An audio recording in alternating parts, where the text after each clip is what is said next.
What's going on, everyone? It's been a long time since I've done a live stream. Um, I just haven't had the time, frankly. But I have some time today, so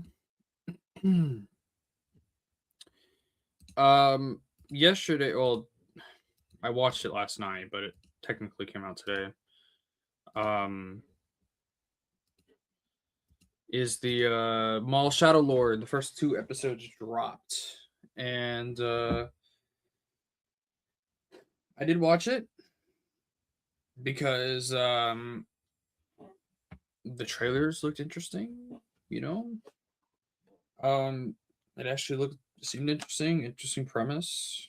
Um, so I went ahead and watched it, and I actually enjoyed it. Imagine that. I enjoyed something Dave Filoni worked on. Um,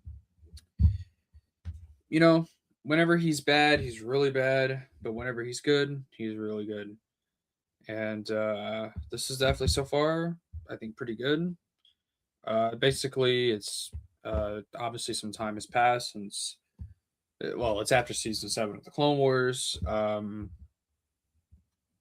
we're picking up with Maul, and he's basically trying to sort of reform his Shadow Collective.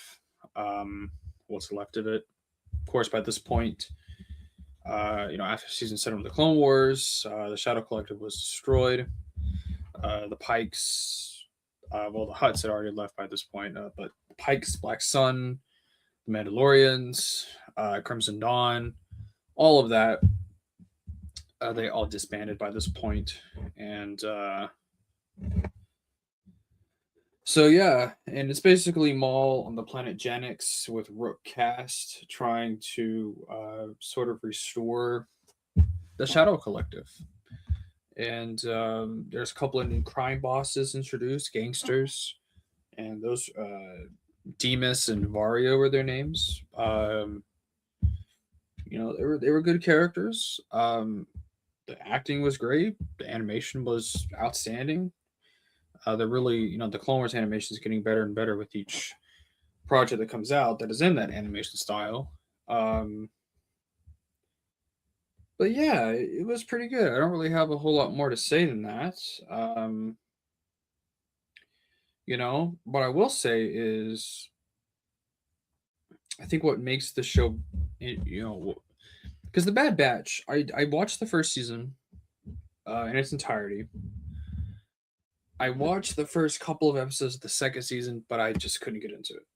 And the Bad Batch is missing something. I don't know what it is, but I think it's the fact that the show didn't really know what it wanted to be. It didn't know if it wanted to be an underworld show. It didn't know if it wanted to be a clone rebellion show. It didn't know if it wanted to be like a smuggler. It didn't know what it wanted to be. A father-daughter story.